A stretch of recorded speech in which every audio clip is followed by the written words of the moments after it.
ಪರ್ವತ ನಾವು ಸಾಸಿವೆ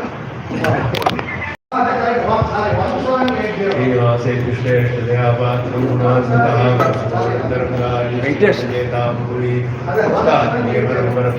ವೈರಾಗ್ಯಭಾಗ್ಯೋದೋ ವೇದಾಂತಾಮೃತಸಾರವಂತಪ್ರಸಾದ್ ಶ್ರೀ ಶ್ರೀನಿವಾಸಾರ್ಜುನೋ ಶ್ರೀಶೈಲಾನ್ವಯಕೌಸ್ತುಭಸ್ಮರಣೀಯೋ ನಿಧೇ ಶ್ರೀನಿಧೇಃ ಅಂತೆ ಸಾಧು ಘಟಾಕ್ಷಿಕೇಂದ್ರಿಯಂ ಶ್ರೀಕೃಷ್ಣಸದ್ದೇಶಿಕಂ ನಿವಾಸರಂಗಪರಕಾಲಂ ನಿದ್ರಯಾತ್ಮಲಕ್ಷ್ಮಾತ್ಮರಕ್ಲೇಶೇವಾಗಮಾಂತಂ ಆಚಾರ್ಯಂ ಪರಿಪೂರ್ಣೋಪಾದಯಾಮಃ ನಾರಾಯಣಾಖ್ಯೇತಿಪದಾಬ್ಜಭೃಂಗ ಶ್ರೀವಾಸಯೋಗಿ ಗುರುನಾಥ್ಯಧಾರಮೀಶೇ ಇತ್ಯಾದಿಪೂರ್ಣವರದಾರಿಕಪಾದಸಿಂಧುಂ ಶ್ರೀ ಶ್ರೀನಿವಾಸ ಮುನಿವರಿಮಹಂ ಪ್ರಪದ್ಯೆ श्रीनारायण योगींद्र वरदारी कृपाशेन्द्रगेशपादं श्रीवासुदेवभजे श्रीमान् वेङ्कटनाथार्य कवितार्के केसरी वेदान्ताचार्यवर्यो मे सन्निधत्तां सदा हृदि गुरुवदामोहदस्करितराणितनाय मे अस्मद्गुरोर्भगवतोऽस्य रामानुजस्य प्रपद्ये तत्त्वेनश्चिदशीश्वर स्वभाव भोगापवर्गतदुपाय गतिरुदारः संदर्शयन् निरमिमीतपुराणरत्नं तस्मै नमो मुनिवराय पराशराय ರಾಮಾನುಜಾಯ ಭಕ್ತಾದಿಗಳೆಲ್ಲ ನಮಸ್ಕಾರಗಳು. ಇದುವರೆಗೂ ಬಹಳ ಅದ್ಭುತವಾದ ಒಂದು ಉಪನ್ಯಾಸವನ್ನು ಕೇಳಿದ್ವಿ. ಯಾವ ಒಂದು ಉಪನಿಷತ್ ವಾಕ್ಯವನ್ನು ಹೇಳದೆ ಕನ್ನಡದಲ್ಲಿ ಅಷ್ಟು ಸುಲಭವಾಗಿ ಅಂತಹ ಉತ್ಕೃಷ್ಟವಾದ ಅರ್ಥಗಳನ್ನೆಲ್ಲ ಅದ್ಭುತವಾದ ದೃಷ್ಟಾಂತಗಳೊಡನೆ ಎಷ್ಟು ಸೂಕ್ಷ್ಮವಾಗಿ ಅದ್ಭುತವಾಗಿ ನಿರೂಪಣೆ ಮಾಡೋದು ಆ ಸಾಮರ್ಥ್ಯ ಇರೋರಿಗೆ ಸಾಧ್ಯ. ಈ ವಿಷ್ಣು ಪುರಾಣದ ವಿಷಯದಲ್ಲಿ ಆ ರೀತಿ ನಾನು ಪ್ರಿಪೇರ್ ಆಗಿಲ್ಲ. ಶ್ಲೋಕಗಳನ್ನು ಹೇಳಿ ಅರ್ಥ ಹೇಳೋದು. ರಾಮಾನುಜರು ಹೇಗೆ ವಿಷ್ಣು ಪುರಾಣದ ಒಂದು ಪ್ರಾಮಾಣ್ಯವನ್ನು ಉಪಯೋಗಿಸಿಕೊಂಡಿದ್ದಾರೆ, ಅದರ ವಿಷಯದಲ್ಲಿ ಏನು ಹೇಳ್ತಾರೆ. ಆ ವಿಷ್ಣು ಪುರಾಣ ಅಂತ ಹೇಳೋದು ಆಳವಂದ ತಮ್ಮ ಸ್ತೋತ್ರದಲ್ಲಿ ಹೇಳಿದ್ರು. ತತ್ವೇನ ಯಹ ಚಿದಚಿದೀಶ್ವರ ತತ್ಸ್ವಭಾವ ಭೋಗಾಪವರ್ಗ ತದುಪಾಯ ಗತೀಹಿ ಉದಾರ ಸಂದರ್ಶಯನ್ ನಿರಮಿಮೀತ ಪುರಾಣ ರತ್ನಂ ತಸ್ಮೈ ನಮೋ ಮುನಿವರಾಯ ಪರಾಶರಾಯ ಹೇಳುವಾಗ ಆಳವಂದಾರಿ ವಿಷ್ಣು ಪುರಾಣಕ್ಕೆ ಪುರಾಣ ರತ್ನ ಅನ್ನುವಂತಹ ಒಂದು ಹೆಸರನ್ನು ಹೇಳ್ತಾರೆ. ರತ್ನ ಅಂತ ಹೇಳಿದ್ರೆ ವಜ್ರ, ಅದಕ್ಕೆ 10 ಗುಣಗಳಿರುತ್ತೆ ಅಂತ ಹೇಳ್ತಾರೆ. ಅತ್ರ ಅಸಂಹಾರಂ ಭೋಗ್ಯಂ ಪ್ರಕಾಶಂ ಇದೆಲ್ಲ ಹೇಳಿ ಸುರಕ್ಷಂ ಎಲ್ಲ ಹೇಳಿ ಅದು ಈ ರೀತಿ 10 ವಿಧವಾದ ಗುಣಗಳಿದೆ ಅದಕ್ಕೆ ಅಂತ ಹೇಳ್ತಾರೆ. ಒಂದು ರತ್ನಕ್ಕೆ ಎಲ್ಲ ಗುಣಗಳು ವಿಷ್ಣು ಪುರಾಣ ಅನ್ನುವ ಈ ಗ್ರಂಥಕ್ಕೆ ಇದೆ ಅಂತ ಆಳವಂದಾರವರ ಅಭಿಪ್ರಾಯ. ಅವರು ಹೇಳ್ತಾರೆ ಅದು ಯಾವ ಒಂದು ದೋಷವೂ ಇಲ್ಲ. ತ್ರಾಸ ಅಂತ ಹೇಳಿ ಒಂದು ದೋಷ ರತ್ನದಲ್ಲಿ, ದೋಷವಿಲ್ಲದೆ ಇರುವ ರತ್ನನೇ ಎಲ್ಲ ತೆಗೆದುಕೊಳ್ಳುವಂಥದ್ದು. ಆದ್ದರಿಂದ ಇದು ಅತ್ರಾಸ ಅಂದ್ರೆ ಯಾವ ದೋಷವೂ ಇಲ್ಲ. ಇದನ್ನು ರಚನೆ ಮಾಡಿದವರು ಪರಾಶರರು ಹೇಳಿದಂತಹ ಗ್ರಂಥ ಎಲ್ಲವೂ ವೇದಕ್ಕೆ ಅನುಗುಣವಾಗಿ ಇರುವಂತಹ ಅರ್ಥಗಳನ್ನೇ ಹೇಳಿರೋದ್ರಿಂದ ಪುರಾಣಗಳಲ್ಲಿ ಕೂಡ ಅನೇಕ ವಿಧವಾದ ಪುರಾಣಗಳಿದೆ. ಪುರಾಣಗಳು ಅಂತ ಹೇಳಿದ್ರೆ ಋಷಿಗಳೆಲ್ಲರೂ ಕೂಡ ತಮ್ಮ ವೇದಾಂತ ಅರ್ಥಗಳನ್ನೆಲ್ಲ ಪೂರ್ಣವಾಗಿ ಅಧ್ಯಯನ ಮಾಡಿ ತಮ್ಮ ಯೋಗದ ಮಹಿಮೆಯಿಂದ ವೇದ ತತ್ವಾರ್ಥಗಳನ್ನೆಲ್ಲ ಸಾಕ್ಷಾತ್ಕಾರ ಮಾಡಿಕೊಂಡು ತಮ್ಮ ವಾಕ್ಯಗಳಲ್ಲಿ ತಾವು ತಿಳಿದಂತಹ ಅರ್ಥಗಳನ್ನೆಲ್ಲ ನಮಗೆ ವಿಶದವಾಗಿ ತಿಳಿಸ್ಕೊಡುವಂತ ಅದಕ್ಕೆ ಉಪಬ್ರಹ್ಮಣ ಅಂತ ಹೆಸರು. ಭಾಷೆಕಾರರು ಇದಕ್ಕೆ ಲಕ್ಷಣ ಅಂತ ಹೇಳ್ತಾರೆ. ಈ ಉಪಬ್ರಹ್ಮಣಗಳ ಸಹಾಯವಿಲ್ಲದೆ ವೇದಾರ್ಥಗಳನ್ನು ತಿಳಿಯಕ್ಕೆ ಸಾಧ್ಯವಿಲ್ಲ. ಉಪಬ್ರಹ್ಮಣಗಳಲ್ಲಿಯೂ ಅನೇಕ ವಿಧವಾದ ಗ್ರಂಥಗಳಿದೆ. ಕೆಲವು ಸಾತ್ವಿಕ ಪುರಾಣಗಳು, ಕೆಲವು ರಾಜಸ ಪುರಾಣಗಳು, ಕೆಲವು ತಾಮಸ ಪುರಾಣಗಳು ಅಂತ ವಿಭಾಗ ಇದೆ. ಚತುರ್ಮುಖ ಬ್ರಹ್ಮನಿಂದ ಉಪದೇಶವಾಗಿ ಬರುವಂತಹದ್ದು ಇದೆಲ್ಲ ಅವನ ಮೂಲಕ. ಅವನಿಗೂ ಕೂಡ ಭಾವನಾತ್ರಯ ಇರೋದ್ರಿಂದ ನಮ್ಮದೇ ಅವನಿಗೂ ಕೂಡ ಸತ್ವರಜಸ್ ತಮಸ್ಸೆಲ್ಲ ಇದೆ. ಕೆಲವು ದಿನ ಅವನಿಗೆ ತಮಸ್ಸು ಅಧಿಕವಾಗಿ ನಿದ್ದೆ ಮಾಡ್ತಾ ಇರ್ತಾನೆ, ಕೆಲವು ದಿನ ರಜಸ್ಸ ಅಧಿಕವಾಗುತ್ತೆ. ಹೀಗೆಲ್ಲ ಆಗೋದ್ರಿಂದ ಆಯಾ ಕಾಲದಲ್ಲಿ ಆಯಾ ದಿನಗಳಲ್ಲಿ ಅವನು ಹೇಳಿದಂತಹ ಪುರಾಣಗಳೆಲ್ಲ ಕೆಲವು ರಾಜಸ ಪುರಾಣಗಳು, ತಾಮಸ ಪುರಾಣಗಳು ಹೀಗೆಯೂ ಇದೆ. ಅದನ್ನೆಲ್ಲ ನಾವು ತಿಳಿದುಕೊಂಡೆ ಪುರಾಣ ಅಂದ್ರೆ ಎಲ್ಲವೂ ಕೂಡ ಪ್ರಮಾಣ ಅಂತ ಹೇಳೋದಕ್ಕೆ ಸಾಧ್ಯವಿಲ್ಲ. ಆದ್ದರಿಂದ ಅದನ್ನ ಸಾತ್ವಿಕ ಪುರಾಣ ಯಾವುದು ಅನ್ನೋದನ್ನ ನಿಶ್ಚಯ ಮಾಡಿಕೊಳ್ಬೇಕು. ಅಂತಹ ಸಾತ್ವಿಕ ಪುರಾಣಗಳು ಯಾವುದು ವೇದಕ್ಕೆ ವಿರುದ್ಧವಾದ ಅರ್ಥಗಳನ್ನು ಹೇಳಿಲ್ವೋ, ವೇದಕ್ಕೆ ಅನುಗುಣವಾದ ವಿಷಯಗಳನ್ನೇ ನಿರೂಪಣೆ ಮಾಡುತ್ತವೋ ಆ ಪುರಾಣಗಳೆಲ್ಲ ಸಾತ್ವಿಕ ಪುರಾಣಗಳು ಅಂತ ಹೆಸರು. ಸಾತ್ವಿಕ ಪುರಾಣಗಳಲ್ಲಿಯೂ ಬಹಳ ಶ್ರೇಷ್ಠವಾದ ಪುರಾಣ ರತ್ನ ಅಂತ ಹೇಳಬಹುದು. ಈ ಪುರಾಣವನ್ನು ನಾವು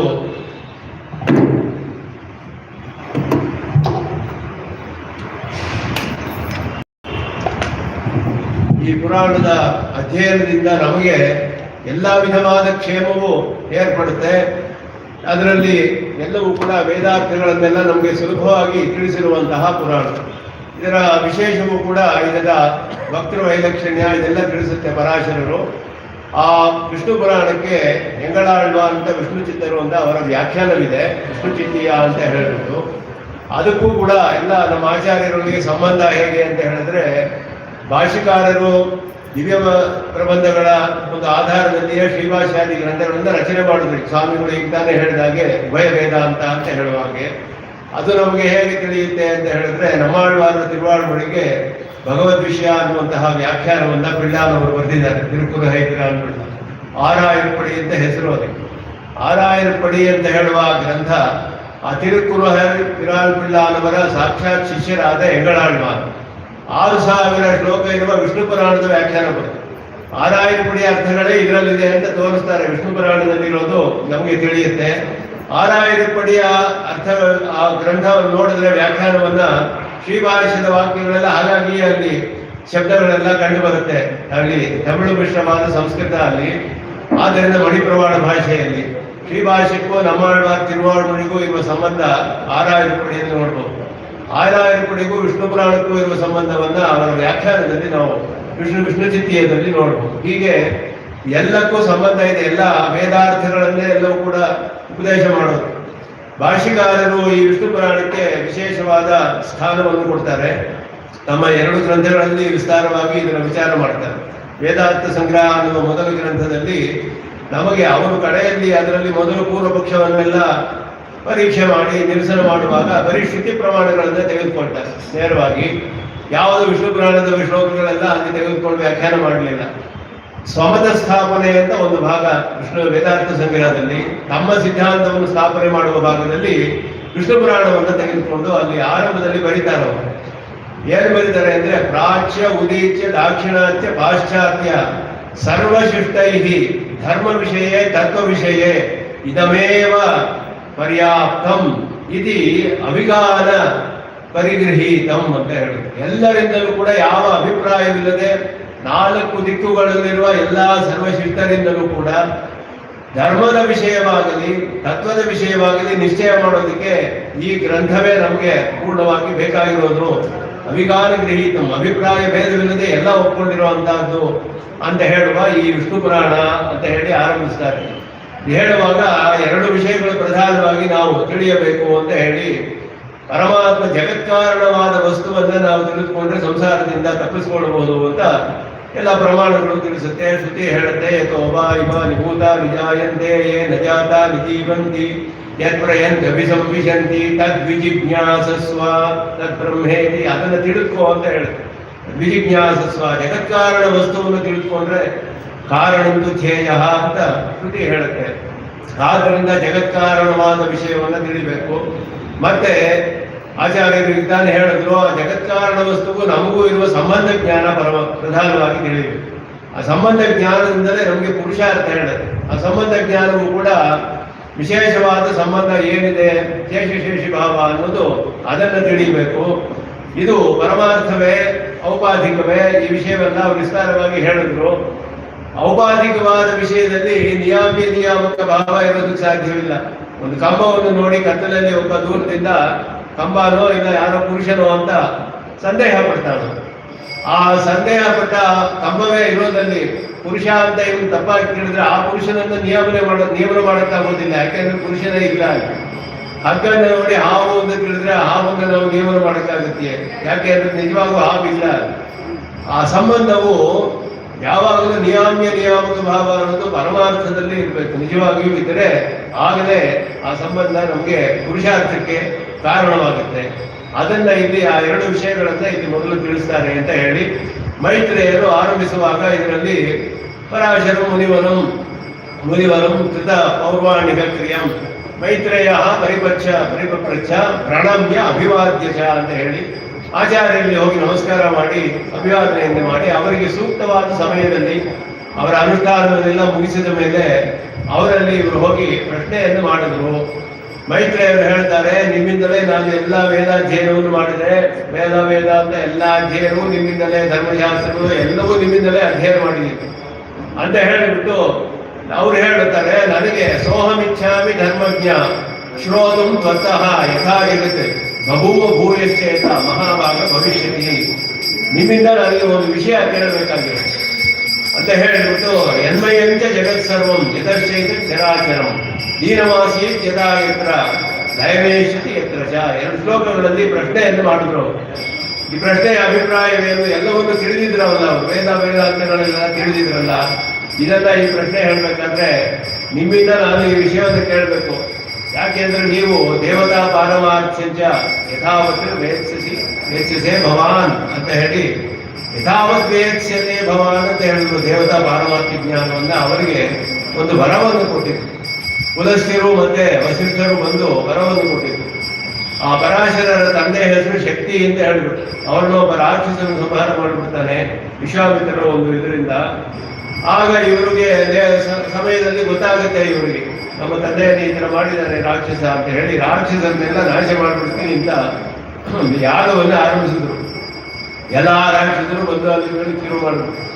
ಆಗ ವಸಿಷ್ಠರು ಬಂದು ಹೇಳ್ತಾರೆ, ಒಬ್ಬ ರಾಕ್ಷಸ ಮಾಡಿದ ತಪ್ಪಿಗೆ ಎಲ್ಲರನ್ನೂ ನೀನು ಈ ಥರ ಶಿಕ್ಷೆ ಮಾಡೋದು ಸರಿ ಇಲ್ಲಪ್ಪ, ನಿಲ್ಲಿಸ್ಬಿಡು ಅಂತ ಹೇಳಿದ್ರು. ಆಗ ಇವರು ಅವ್ರ ಮಾತು ಕೇಳಿ ನಿಲ್ಲಿಸ್ಬಿಟ್ರು. ಪುಲಸ್ತ್ಯರು ಬರ್ತಾರಲ್ಲ, ನೀನು ಈ ರೀತಿ ನಮ್ಮ ಮಾತನ್ನು ಕೇಳಿ ನಿಲ್ಲಿಸಿದ್ರಿಂದ ನಿನಗೆ ನಾನು ಒಂದು ವರ ಕೊಡ್ತೇನೆ ಅಂತ ಪುಲಸ್ತ್ಯರು ಹೇಳಿ, ದೇವತಾ ಪಾರಮಾರ್ಥ್ಯಂಚ ಯಥಾವತ್ ವೇತ್ಸ್ಯತೆ ಭವಾನ್. ವಸಿಷ್ಠರು ತಥಾಸ್ತು ಅಂತ ಹೇಳಿದ್ರು. ದೇವತಾ ಪಾರಮಾರ್ಥ್ಯ ಜ್ಞಾನ ಅವರಿಗೆ ಇತ್ತು. ಪಾರಮಾರ್ಥ್ಯ ಅಂತ ಹೇಳಿದ್ರೆ ಧರ್ಮೀಯ ಒಂದು ಸ್ವರೂಪದಲ್ಲಿ ವಿಪರ್ಯಾಸ ಜ್ಞಾನವಿಲ್ಲದೆ ಇರೋದು, ಪದಾರ್ಥದ ವಿಷಯದಲ್ಲಿ ತಪ್ಪಾದ ಜ್ಞಾನ ಇಲ್ಲದೆ ಇರೋದು. ಯಥಾವತ್ ಅಂದರೆ ಅದರ ಪ್ರಕಾರಗಳಲ್ಲಿಯೂ ಕೂಡ ತಪ್ಪಾದ ಜ್ಞಾನ ಇಲ್ಲದೆ ಇರೋದು. ಪದಾರ್ಥದ ವಿಷಯದಲ್ಲಿಯೂ ಪ್ರಕಾರದ ವಿಷಯದಲ್ಲಿಯೂ ಯಥಾವತ್ತಾಗಿ ಎಲ್ಲವನ್ನು ತಿಳಿದವರು ಅಂತಹ ಜ್ಞಾನ ನಿಮಗೆ ಏರ್ಪಡಲಿ ಅಂತ ಹೇಳ್ಬಿಟ್ಟು, ಅದರಲ್ಲಿ ಯಾರು ದೇವತಾ ಪಾರಮಾರ್ಥ್ಯ ಅಂದರೆ ಆ ದೇವತೆಯ ವಿಷಯವನ್ನು ಹೇಳುವಾಗ, ಆದರೂ ಇವರು ಯಾಕೆ ಪ್ರಶ್ನೆ ಮಾಡಿದ್ರು ಅಂದರೆ, ಪುರಾಣಗಳಲ್ಲಿ ಕೆಲವು ವಿಷಯಗಳೆಲ್ಲ ಒಂದೊಂದು ಪುರಾಣದಲ್ಲಿ ಒಂದೊಂದು ವಿಧವಾಗಿ ಹೇಳ್ತಾರೆ, ಬೇರೆ ಬೇರೆ ರೀತಿಯಲ್ಲಿದೆ. ಭಾಗವತ ಪುರಾಣದಲ್ಲಿ ಒಂದು ರೀತಿ ಇರುತ್ತೆ, ವಿಷ್ಣು ಪುರಾಣದಲ್ಲಿ ಬೇರೆ ರೀತಿ ಇರುತ್ತೆ. ನೃಸಿಂಹ ಅವತಾರ ತೆಗೆದುಕೊಂಡ್ರೆ ಭಾಗವತ ಪುರಾಣದಲ್ಲಿ ವಿಸ್ತಾರವಾಗಿದೆ. ವಿಷ್ಣು ಪುರಾಣದಲ್ಲಿ ಒಂದು ಶ್ಲೋಕದ ಕಾಲು ಭಾಗ ಅಷ್ಟೇ ಇರೋದು ನೃಸಿಂಹ ಅವತಾರ. ನರಸಿಂಹ ಬಂದ, ಆದರೆ ಅಲ್ಲಿ ಇನ್ನೊಂದು ವಿಶೇಷ ಏನಂತ ಹೇಳಿದ್ರೆ, ಪ್ರಹ್ಲಾದನ ವಿಷಯದಲ್ಲಿ 6-7 ಅಧ್ಯಾಯಗಳಿದೆ. ನೃಸಿಂಹನ ವಿಷಯದಲ್ಲಿ ಕಾಲು ಶ್ಲೋಕ ಅಷ್ಟೇನೆ. ಅವ್ರು ಬಂದಾಗ ಪ್ರಹ್ಲಾದ ಪ್ರಾರ್ಥನೆ ಮಾಡ್ತಾನೆ, ನೃಸಿಂಹ ನಮ್ಮ ತಂದೆ ಕ್ಷಮಿಸ್ಬಿಡು ಅಂತ. ಕ್ಷಮಿಸ್ಬಿಡ್ತಾನೆ ನೃಸಿಂಹ. ಆಮೇಲೆ ಪ್ರಹ್ಲಾದನ ಮಡಿ ಮೇಲೆ ಕೂರಿಸ್ಕೊಂಡು, ನೋಡಿದೆ ಅಂತ ಒಳ್ಳೆ ಕೆಲಸ ಮಾಡಿದ್ವಿ ಅಂತಾನೆ. ಅದಾಗಿ ಎಷ್ಟೋ ಕಾಲ ಆದ್ಮೇಲೆ ಮತ್ತೆ ನೃಸಿಂಹನು ಬಂದು ಇವನ್ನ ಸಂಹಾರ ಮಾಡುತ್ತೆ. ಆಗ ಇವನಿಗೆ ರಾಜ್ಯ ಬರುತ್ತೆ. ಈ ರೀತಿ ನಿರೂಪಣೆ ಇದೆ ಇದರಲ್ಲಿ. ವಿಷ್ಣು ಪುರಾಣದಲ್ಲಿ ಬೇರೆ ತರ, ಭಾಗವತದಲ್ಲಿ ಬೇರೆ ತರ ಇದೆ. ಒಂದೊಂದು ಕಲ್ಪದಲ್ಲಿ ಬೇರೆ ಬೇರೆ ರೀತಿಯಲ್ಲಿ ಈ ರೀತಿ ಸಾಧ್ಯ. ಆದ್ದರಿಂದ ಅವ್ರು ಹೇಳ್ತಾರೆ, ಜಗತ್ತು ಯಥಾ ಬಭೂವ, ಹೇಗಿತ್ತು ಹಿಂದೆ, ಮುಂದೆ ಹೇಗಾಗುತ್ತೆ ಇದೆಲ್ಲ ಕೇಳಬೇಕು ಅಂದ್ರೆ ಬೇರೆ ಕಲ್ಪದಲ್ಲಿ ಬೇರೆ ರೀತಿ ಹೇಳಲ್ಪಟ್ಟಿದ್ದೀವೋ. ಈ ಪುರಾಣಗಳ ಒಂದು ಮಹತ್ವ ಏನು ಅಂತ ಹೇಳಿದ್ರೆ, ಅನಧೀತವಾದ ವೇದ ಶಾಖೆಗಳ ಅಧ್ಯಯನಗಳು ಕೂಡ ಅಲ್ಲಿ ಅರ್ಥಗಳು ಹೇಳಲ್ಪಡುತ್ತೆ. ಈ ಕಾಲದಲ್ಲಿ ನಮಗೆ ಅಧ್ಯಯನ ಪರಂಪರೆಯಲ್ಲಿ ಇಲ್ಲದೇ ಇರುವಂತಹ ವೇದ ಭಾವಗಳ ಅರ್ಥಗಳು ಕೂಡ ಪುರಾಣದಲ್ಲಿ ಹೇಳಲ್ಪಡುತ್ತೆ. ಸ್ಮೃತಿಗಳು ಅದರಲ್ಲಿ ಪ್ರಮಾಣ. ಸ್ಮೃತಿ ಆಚಾರವನ್ನು ನೋಡಿ ನಾವು ಎಷ್ಟೋ ವಿಷಯಗಳನ್ನ ಮೂಲ ವೇದ ಪ್ರಮಾಣ ಇಲ್ಲದೆ ಹೋದ್ರು ಕೂಡ ಇದು ಇವಾಗ ಪರಂಪರೆಯಲ್ಲಿ ಇಲ್ಲ, ಒಂದು ಕಾಲದಲ್ಲಿ ಅದು ಅಧ್ಯಯನ ಪರಂಪರೆಯಲ್ಲಿ ಇತ್ತು ಅಂತ ತಿಳಿದು ನಾವು ಅದನ್ನು ಆಚರಣೆ ಮಾಡೋದು ಕಂಡು ಬರುತ್ತೆ. ಈಗ ಅಷ್ಟಕಾಶ್ರಾದ್ದ ಅದು ಅದಕ್ಕೆ ಉದಾಹರಣೆ ಪ್ರಸಿದ್ಧವಾಗಿ. ಅಷ್ಟಕಾಶ್ರಾದ್ದದ ವಿಷಯ ಸ್ಮೃತಿಗಳಿಂದಲೇ ನಾವು ತೆಗೆದುಕೊಂಡು ಆಚರಣೆ ಮಾಡುವಂತ, ಇದಕ್ಕೆಲ್ಲ ಸ್ಮೃತಿಯ ಪ್ರಮಾಣ. ಮೂಲ ವೇದ ಇಲ್ಲದೆ ಹೋದ್ರು ಕೂಡ ಅದರ ಹೆಸರು ಅಲ್ಲಿ ಬರುತ್ತೆ, ವೇದದಲ್ಲಿ ದ್ವಾದಶ ಅಷ್ಟಕಾಹ ಅಂತೆಲ್ಲ ಬರುತ್ತೆ. ಆದರೆ ಆಚರಣೆ ಎಲ್ಲ ಸ್ಮೃತಿಯಿಂದಲೇ ನಮಗೆ ತಿಳಿಯುವಂಥದ್ದು. ಆದ್ದರಿಂದ ಮೈತ್ರೇಯರಿಗೆ ಈ ಸಂದೇಹ ಬಂತು, ಯಾವ ಒಂದು ಹಿಂದಿನ ಕಲ್ಪದಲ್ಲಿ ಬೇರೆ ರೀತಿ ಇತ್ತೋ, ಈ ರೀತಿ ಇತ್ತೋ. ಜಗತ್ತಿನ ಸೃಷ್ಟಿಯ ವಿಷಯದಲ್ಲಿ ಅನೇಕ ವಿಧವಾದ ಅಭಿಪ್ರಾಯಗಳಿದೆ. ಕೆಲವರು ಹೇಳಿದ್ರು ಎಲ್ಲ ತುಚ್ಛ ಅಂತ ಹೇಳಿದ್ರೆ ಪ್ರಮಾಣವೇ ಯಾವ ಪ್ರಮಾಣದಿಂದಲೂ ತಿಳಿಯಕ್ಕಾಗದೇ ಇರುವಂತಹ ತುಚ್ಛತ್ವ. ಕೆಲವರು ಮಿಥ್ಯೆ ಅಂತ ಹೇಳಿದ್ರೆ ಒಂದು ಕಾಲದಲ್ಲಿ ಬಾಧಿತವಾಗ್ಬಿಡುವಂತ ಮಿಥ್ಯೆ ಅಂತ ಹೇಳಿದ್ರು, ಹಾಗಿರುತ್ತೆ ಹೋಗ್ಬಿಡುತ್ತೆ, ಅದು ಮಿಥ್ಯೆ ಅಂತ ಹೇಳಲ್ಪಡುತ್ತೆ. ಕೆಲವರು ಹೇಳಿದ್ರು ವಿವರ್ತವಾದ ಅಂತ ಹೇಳಿದ್ರು, ತೋರಿಕೆ ಅಷ್ಟೇ ಇಲ್ಲ ಅಂತ ಹೇಳಿ. ಪರಿಣಾಮವಾದ ಅಂದ್ರು, ಬ್ರಹ್ಮನೇ ಸ್ವತಃ ಪರಿಣಾಮವಾಗಿ ಜಗತ್ತೆಲ್ಲ ಆಗಿದೆ ಅಂತ ಕೆಲವರು ಹೇಳಿದ್ರು. ಇಷ್ಟೆಲ್ಲ ಭಿನ್ನಾಭಿಪ್ರಾಯಗಳಿದೆಯಲ್ಲ, ಸರಿಯಾದ ವಿಷಯ ಏನು ಅಂತ ನೀವು ತಿಳಿದಿದ್ದೀರಾ, ನನಗೆ ಹೇಳಿ ಅಂತ ಸಾಮಾನ್ಯವಾದ ಪ್ರಶ್ನೆ ಕೇಳಿದ್ರು. ಇದರಲ್ಲಿ ಯಾವ ಒಂದು ದೇವತೆಯ ಹೆಸರು ಹೇಳಿ, ಅಗ್ನಿ ಪುರಾಣದಲ್ಲಿ ಹೇಳುವಾಗ ಅಗ್ನಿ ವಿಷಯ ಹೇಳಿ ಕೇಳಿದ್ರೆ ನಾನೇ ನನಗೆ ಇಷ್ಟ ಬಂದ ಒಂದು ದೇವತೆಯ ಹೆಸರು ಹೇಳಿ ಅದರ ವಿಷಯ ತಿಳಿಸು ಅಂತ ಹೇಳಿದ್ರೆ ಅದು ಬೇರೆ. ಯಾವ ದೇವತೆಯ ಹೆಸರು ಹೇಳಿದ್ರೆ ಸಾಮಾನ್ಯವಾಗಿ ಜಗತ್ತು ಯಾರಿಂದ ಸೃಷ್ಟವಾಯಿತು, ಯಾರ ಒಂದು ಆಧಾರದಲ್ಲಿದೆ, ಎನ್ಮಯಂಚ ಜಗತ್ ಸರ್ವಂ, ಸೃಷ್ಟಿ ಸ್ಥಿತಿ ಲಯಗಳನ್ನ ಮಾಡುವವರು ಯಾರು ಅಂತ ಜಗತ್ತಿನ ಹೇಳುವಾಗ ಭಾಷಿಕಾರರು ಹೇಳ್ತಾರೆ. ಸ್ವರೂಪ ವಿಶೇಷ ವಿಷಯ, ಪರಬ್ರಹ್ಮನ ಸ್ವರೂಪ ವಿಶೇಷ ವಿಷಯವನ್ನ ಅವಲ್ಲಿ ಮೈತ್ರೇಯರು ಪ್ರಶ್ನೆ ಮಾಡ್ತಾ ಇದ್ದಾರೆ. ಮತ್ತೆ ಪ್ರಕಾರಗಳ ವಿಷಯಗಳನ್ನು ಕೂಡ ಇದರಲ್ಲಿ ಪ್ರಶ್ನೆ ಮಾಡ್ತಿದ್ದಾರೆ ಅಂತ ಹೇಳಿದಾಗ ಅದಕ್ಕೆ ಉತ್ತರವನ್ನು ಕೊಡ್ತಾರೆ. ಎಲ್ಲಿ ಹೇಳುವಾಗ ಮೊದಲು ಕೇಳುವಾಗ ಅವ್ರ ಪ್ರಶ್ನೆಯನ್ನ ಯಾರಿಂದ ಉತ್ಪನ್ನವಾಯಿತು, ಇಲ್ಲಿ ಹೇಗಿತ್ತು, ಹಿಂದೆ ಹೇಗಿತ್ತು, ಯಥಾ ಬಹುವ ಭವಿಷ್ಯತಿ ಇದೆಲ್ಲ ಕೇಳಿದ್ದು ಸ್ವರೂಪ ವಿಷಯದ ಪ್ರಶ್ನೆ. ಯಾರಿಂದ ಸೃಷ್ಟಿಯಾಯಿತು ಅಂತ ಹೇಳಿ. ಎನ್ಮಯಂಚ ಅನ್ನೋದು ಸ್ಥಿತಿಯನ್ನು ತಿಳಿಸುತ್ತೆ. ಎನ್ಮಯಂಚ ಅಂತ ಹೇಳೋದು ಮಯಟ್ ಅನ್ನುವ ಒಂದು ಪ್ರತ್ಯಯ ಬಂದು ಆಗಿರುವಂತ, ಅದು 3 ಅರ್ಥದಲ್ಲಿ ಬರುತ್ತೆ. ಸ್ವಾರ್ಥ, ಮತ್ತೆ ಪರಿಣಾಮ ಹೊಂದುವಂತಹದ್ದು ವಿಕಾರ ಅರ್ಥ, ಇನ್ನೊಂದು ಪ್ರಾಚುರ್ಯ ಅರ್ಥ ಅಂತ 3 ಅರ್ಥದಲ್ಲಿ ಪ್ರತ್ಯಯ ವ್ಯಾಕರಣದಲ್ಲಿ ಆನಂದಮಯ, ಪ್ರಾಣಮಯ ಎಲ್ಲ ಹೇಳ್ತೀವಲ್ಲ ನಾವು. ಅನ್ನಮಯ ಅದು ಮಯಟ್ ಪ್ರತ್ಯಯ ಇದೆ, ಅಲ್ಲಿ ವಿಕಾರ ಅರ್ಥ, ಅನ್ನದ ಪರಿಣಾಮವಾದ ದೇಹವನ್ನು ತಿಳಿಸುತ್ತೆ ಅನ್ನಮಯ ಅನ್ನೋ ಶಬ್ದ. ಪ್ರಾಣಮಯ ಅನ್ನೋದು ಸ್ವಾರ್ಥ ಅಂತ ಹೇಳೋದು, ಪ್ರಾಣವೇ ಅಂತ ಅರ್ಥ, ಪ್ರಾಣದ ವಿಕಾರ ಅಲ್ಲ ಅಥವಾ ಪ್ರಾಣದ ಪ್ರಾಚುರ್ಯ ಅನ್ನೋ ಅರ್ಥವಲ್ಲ, ಪ್ರಾಣವೇ ಅಂತ ಅರ್ಥ. ಆನಂದಮಯ ಅನ್ನುವಾಗ ಪ್ರಾಚುರ್ಯ, ಅತ್ಯಧಿಕವಾದ ಆನಂದವುಳ್ಳವನು. ಆ ರೀತಿ ಅರ್ಥದಲ್ಲಿ ಎನ್ಮಯಂಚ ಜಗತ್ ಸರ್ವಂ, ಯಾರಿಂದ ಪ್ರಚುರವಾಗಿದೆ ಜಗತ್ತೆಲ್ಲ. ಸ್ಥಿತಿಯ ಪ್ರಶ್ನೆ, ಆ ಸ್ಥಿತಿ ಹೇಗೆ ಅಂತ ಹೇಳಿದ್ರೆ 2 ವಿಧವಾಗಿ ಸ್ಥಿತಿಯನ್ನು ಮಾಡ್ತಾನೆ ಪರಮಾತ್ಮ. ಅಂತರ್ಯಾಮಿಯಾಗಿದ್ದು ಪ್ರಾಣನಕ್ಕೆ ಕಾರಣವಾಗುವುದು ಎಲ್ಲರಿಗೂ, ಅದು ಒಂದು ವಿಧವಾದ ಸ್ಥಿತಿ. ಇನ್ನೊಂದು ಬಾಹ್ಯವಾದದ್ದು, ಆ ಚಕಾರದಿಂದ ಎನ್ಮಯಂಚ ಅನ್ನುವಾಗ ಬಾಹ್ಯ ಸ್ಥಿತಿ, ಸೂರ್ಯ ಸೋಮ ಮೊದಲಾದ ದೇವತೆಗಳ ಮೂಲಕ ಅವರುಗಳಿಂದ ಒಂದು ಬಾಹ್ಯವಾದ ಸ್ಥಿತಿಯನ್ನು ಕೂಡ ಅದಕ್ಕೂ ಕಾರಣನಾದನು ಪರಮಾತ್ಮನೇ. 2 ವಿಧವಾದ ಸ್ಥಿತಿಯನ್ನು ಕೇಳಿ, ದೀನವೇಶದ ಲಯವೇಶದ ಯಥಾಯತ್ರ, ದೀನಮಾಸೀತ್ ಯಥಾಯತ್ರ ಲಯವೇಶತಿ ಯತ್ರ ಚ, ಎಲ್ಲಿ ಯಾರಲ್ಲಿ ಹೋಗಿ ಲಯವಾಗಿತ್ತು ಮುಂದೆ ಯಾರಲ್ಲಿ ಲಯವಾಗುತ್ತೆ ಎಂದು ಕೇಳಿದ್ರು. ಎಲ್ಲ ಅರ್ಥಗಳನ್ನು ಹೇಳುವಾಗ ಒಂದು ಶ್ಲೋಕದಲ್ಲಿ ಅವರು ಹೇಳಿದ್ರು, ವಿಷ್ಣು ಸಕಾಶಾತಿ ಉದ್ಭೂತಂ ಜಗತ್ ತತ್ರೈವ ಚ ಸ್ಥಿತಂ ಸ್ಥಿತಿ ಸಂಯಮಕರ್ತಾಸು ಜಗತೋಸ್ಯ ಜಗಚ್ಚ ಸಹ ಅಂತ ಹೇಳಿ ಉತ್ತರವನ್ನು ಕೊಡ್ತಾರೆ. ಇದಕ್ಕೆ ಶ್ಲೋಕಕ್ಕೆ ಭಾಷಿಕಾರರು ವ್ಯಾಖ್ಯಾನ ಮಾಡ್ತಾರೆ. ಇದರಲ್ಲಿ ಏನೇನು ಅರ್ಥಗಳು ಹೇಳಿದೆ. ವಿಷ್ಣೋ ಸಕಾಶಾತ್ ಉದ್ಭೂತಂ ಅಂತ, ಸಕಾಶ ಅನ್ನಕ್ಕೆ 3 ಅರ್ಥಗಳನ್ನು ಹೇಳ್ತಾರೆ. ಸುದರ್ಶನ ಸೂರಿಗಳು ಇದಕ್ಕೆ ವ್ಯಾಖ್ಯಾನ ಮಾಡಿದ್ದಾರೆ. ವೇದಾರ್ಥ ಸಂಗ್ರಹಕ್ಕೂ ಕೂಡ ಶ್ರೀಭಾಷ್ಯಕ್ಕೆ ಹೇಗೆ ಅವರು ಶ್ರುತ ಪ್ರಕಾಶಿಕೆ ಅನ್ನೋ ವ್ಯಾಖ್ಯಾನವನ್ನು ನಮಗೆ ಅನುಗ್ರಹಿಸಿದಾರೋ ಅದೇ ರೀತಿ ತಾತ್ಪರ್ಯ ದೀಪಿಕೆ ಅನ್ನೋ ವ್ಯಾಖ್ಯಾನವನ್ನು ಅನುಗ್ರಹಿಸಿದ್ದಾರೆ ವೇದಾರ್ಥ ಸಂಗ್ರಹಕ್ಕೆ. ಇಲ್ಲಿ ಕಾಶ ಅಂದ್ರೆ ಪ್ರಕಾಶ ಅನ್ನೋ ಒಂದು ಅರ್ಥ ಬರುತ್ತೆ. ಸಂಕಲ್ಪ ರೂಪವಾದ ಜ್ಞಾನದಿಂದ ಅಂತ ಅರ್ಥ, ಪರಮಾತ್ಮನ ಸಂಕಲ್ಪ ರೂಪವಾದ ಜ್ಞಾನದಿಂದ ಬಂತು. ಇನ್ನೊಂದು ಸ್ವರೂಪ ಅನ್ನೋ ಅರ್ಥದಲ್ಲೇ ಬರುತ್ತೆ. ಒಂದು ಪಾರ್ಶ್ವ ಅಂತ ಅರ್ಥ, ಸಕಾಶ. ಗುರೋಹೋ ಸಕಾಶಾತ್ ಅಧೀತಂ ಅಂತ ಹೇಳಿದ್ರೆ ಆಚಾರ್ಯರನ್ನು ನೇರವಾಗಿ ನಾವು ಅಧ್ಯಯನ ಮಾಡಿ ಪಂಚಮೀಭಕ್ತಿ ಹೇತು ಅನ್ನೋ ಅರ್ಥದಲ್ಲಿ ಬರುತ್ತೆ. ಆ ರೀತಿ ಪರಮಾತ್ಮನಿಂದಲೇ ನೇರವಾಗಿ ಸೃಷ್ಟಿಯಾಗಿದ್ದು ಇದೆಲ್ಲವೂ ಅನ್ನುವ ಅರ್ಥವನ್ನ ಅಲ್ಲಿ ಸಕಾಶಾತ್ ಅಂತ ಹೇಳಿ, ಅವನ ಕಾರಣದಿಂದ ಅವನ ದೇಹದಿಂದಲೇ ಎಲ್ಲ ಉತ್ಪನ್ನವಾಯಿತು, ಅವನ ಒಂದು ಸಂಕಲ್ಪ ರೂಪವಾದ ಜ್ಞಾನದಿಂದ ಉತ್ಪನ್ನವಾಯಿತು ಅಂತ ಹೇಳಿ. ದೀನಮಾಸಿಗೆ ಯಥಾ ಯತ್ರ, ಎಲ್ಲಿ ಹೋಗಿ ಸೇರ್ತು ಅಂತ ಹೇಳಿದ್ರೆ ಎಲ್ಲವೂ ಕೂಡ ನಿಮಿತ್ತ ಉಪಾದಾನ ಕಾರಣವನ್ನು ತಿಳಿಸುತ್ತೆ.